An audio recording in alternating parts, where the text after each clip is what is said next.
Hello guys, जैसे कि आपको पता है मैं क्लास 6 की मैथमेटिक्स से आ रही हूँ, जिसमें से मैंने आपको पेरीमीटर और एरिया ये चैप्टर लिया है और पेरीमीटर मैंने आपको समझा दिया है। आज मैं आपको एरिया बताऊंगी कि एरिया क्या होता है। देखिए, ये इस तरीके से मैंने एक यहाँ पे ये बनाया है। अगर आप देखेंगे मैंने पेरीमीटर आपको बताया था। तो एक ये पिक्चर बनाई है मैंने, एक इमेज बनाई है और एक ये वाली इमेज बनाई है। इसमें जो ये कलर है ना, ये कलर ब्लू कलर से ये जो आउटलाइन करी है और ये जो ब्राउन कलर से आउटलाइन करी है, ये हमारा क्या है, ये हमारा पेरीमीटर है। इसे हम क्या कहते हैं, इसे पेरीमीटर कहते हैं। और जो इसके अंदर का जो ये आपको ये बॉक्स दिख रहा है, ये पूरे अंदर का जो पार्ट दिख रहा है, ये ये इसे हम क्या कहेंगे, इसे हम कहते हैं एरिया कहते हैं। इसे हम क्या कहते हैं, एरिया।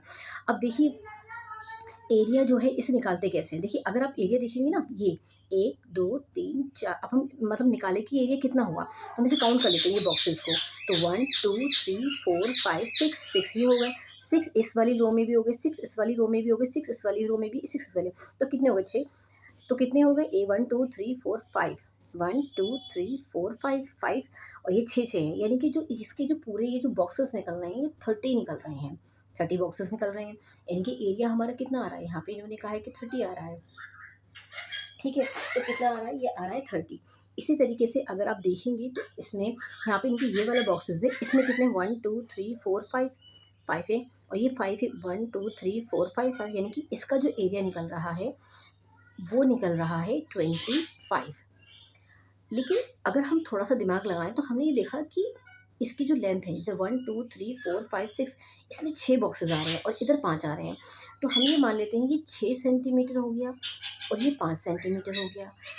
तो ये फिगर तो रेक्टेंगल की हो गई। तो रेक्टेंगल में यहाँ पे ये जो रेक्टेंगल होता है, रेक्टेंगल का जो एरिया का जो फार्मूला होता है वो होता है L multiply by B. L multiply B, इनकी लंबाई गुणा चौड़ाई। और ये जो है हमारा 1 2 3 4 5, 1 2 3 4 5, यानी कि 5 सेंटीमीटर ये है और 5 सेंटीमीटर ये है। तो इसका क्या हो जाएगा, इसका जो हो जाएगा एरिया, जो कि ये है स्क्वायर, स्क्वायर है ये, तो इसका हो जाएगा। अब इसमें तो एल और बी दोनों बराबर हैं, तो इसका ए मल्टीप्लाई बाय ए, हमने साइड को ए ले लिया, यानी कि ए स्क्वायर।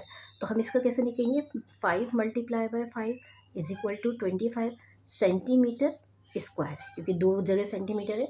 इसी तरह इसका 6 मल्टीप्लाई बाय 5 और is equal to 30 centimetre square. निकल गया ना, वही हमने बॉक्सेस को काउंट करा और अब हमने इसे इस तरीके से काउंट करा।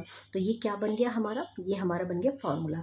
रेक्टेंगल का एरिया का फार्मूला लंबाई इंटू चौड़ाई होता है, और एरिया का, क्योंकि साइड बराबर होती है, लंबाई चौड़ाई हम कैसे लिखेंगे, ना तो इसमें लंबाई है ना चौड़ाई, तो इसलिए इसका ये है। Okay, thank you.